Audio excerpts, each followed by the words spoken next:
தமிழ்நாட்டு அளவிலே தன் எல்லையை சுருக்கிக் கொள்ளவில்லை. அவர் பேரர் தந்தை பெரியாரின் மடியில் வளர்ந்தவர். பேரறிஞர் அண்ணாவால் தூக்கி வளர்க்க பெற்றவர். முத்தமிழறிஞர் கலைஞரின் அரசியல் பாசறையை கற்றவர். அதனால்தான் சமூக நீதியை பாதுகாப்பதற்காக பாசிச பாஜகவோடு கைகோக்க விரும்பவில்லை.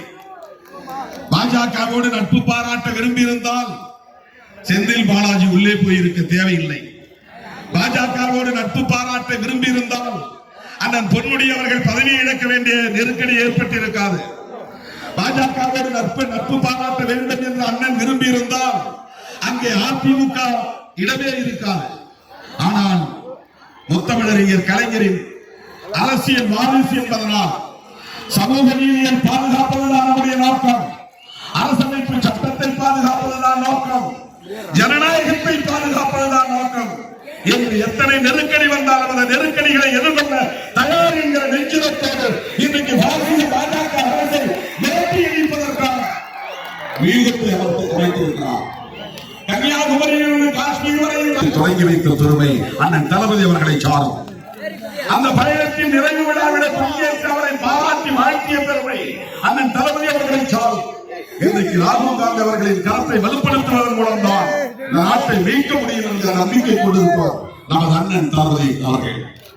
ராகுல் காந்தியின் கருத்தை வலுப்படுத்துவதன் மூலம்தான் பாசிச பாஜக அரசை விரட்டியடிக்க முடியும் என்கிற நம்பிக்கையை 2019 வெளிப்படையாக அறிவித்த துணிச்சல் நம்முடைய தளபதி அவர்களின் துணிச்சல். இந்தியாவில் வேறு எந்த மாநில முதல்வரும் அதை செய்யவில்லை. எந்த மாநில தலைவரும் அதை செய்யவில்லை. ஏன் காங்கிரசில் இருந்து வெளியேறி கட்சி தொடங்கிய காங்கிரஸ் பாரம்பரியத்தை சார்ந்த தலைவர்கள் கூட தயங்கிய போது வெளிப்படையாக முதலில் அறிவித்த பெருமை அடுத்தது ராகுல் காந்தி தான் இந்த நாட்டை காப்பாற்ற முடியும் என்ற கருத்தை வெளியிட்ட துணிச்சல் அண்ணன் அவர்களை சார்ந்த அப்படிப்பட்ட ஆளுமை இன்றைக்கு தமிழ்நாட்டில் இருந்து கொண்டு ஒட்டுமொத்த தேசத்தையே வழிநடத்துகிறார் அண்ணன் தளபதி அவர்கள்.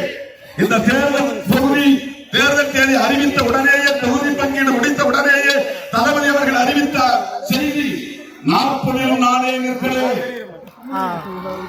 சிதம்பரத்திலும் வேட்பாளர் தளபதி ஸ்டாலின் அவர்கள்தான். மயிலாடுதுறையிலும் வேட்பாளர் தளபதி ஸ்டாலின் அவர்கள்தான். கடலூரிலும் விஷ்ணு பிரசாத் அல்ல, நம்முடைய தளபதி முத்துவேல் கருணாநிதி ஸ்டாலின் தான் வேட்பாளர். தொகுதிகளில் சின்னம் மாறலாம், ஆனால் 40 தொகுதிகளில் நானே நிற்கிறேன் என்று சொன்னார். 1977 நாட்டில் ஒரு நெருக்கடி ஏற்பட்ட போது இந்தியா முழுவதும் பயணம் செய்த தலைவர்களை எல்லாம் ஒருங்கிணைத்து ஒரு கூட்டணியை உருவாக்கிய வரலாற்றை படைத்தவர் முத்தமிழறிஞர் கலைஞர். அந்த வரலாற்றின் தொடர்ச்சியாக இன்றைக்கு பாசிச பாஜக அரசை விரட்டி அடிப்பதற்காக மம்தா பானர்ஜி அவர்களை, அரவிந்த் கெஜ்ரிவால் அவர்களை, அகிலேஷ் யாதவ் அவர்களை, தேஜஸ்வி யாதவ் அவர்களை, உத்தவ் தாக்கரே அவர்களை எல்லோரையும் சந்தித்து ராகுல் காந்தி கரத்தோடு இணைத்தவர் பிணைத்தவர் நம்முடைய தளபதி அண்ணன் ஸ்டாலின் அவர்கள். அவருடைய தேர்தல் வியூகம் வெற்றி பெற வேண்டும். அண்ணனுடைய கரத்தை வலுப்படுத்த வேண்டும். 40 நாம் வெற்றி பெற்றால் பாசிச பாஜக அரசை எப்படி விரட்டி அடிக்க முடியும் என்கிற உத்தியை அண்ணன் அவர்கள் பார்த்துக் கொள்வார். ஆகவே எனது அருமை தோழர்களே, என் உயிரின் உயிரான விடுதலை சிறுத்தைகளே, சிதம்பரம் தொகுதி மட்டுமல்ல, கடலூரில் விஷ்ணு பிரசாத் வெற்றி பெற வேண்டும். சிதம்பரம் தொகுதி மட்டுமல்ல, மயிலாடுதுறையிலே சுதாகர்கள் வெற்றி பெற வேண்டும். சிதம்பரம் தொகுதி மட்டுமல்ல, தமிழ்நாடு முழுவதும் பாண்டிச்சேரி உட்பட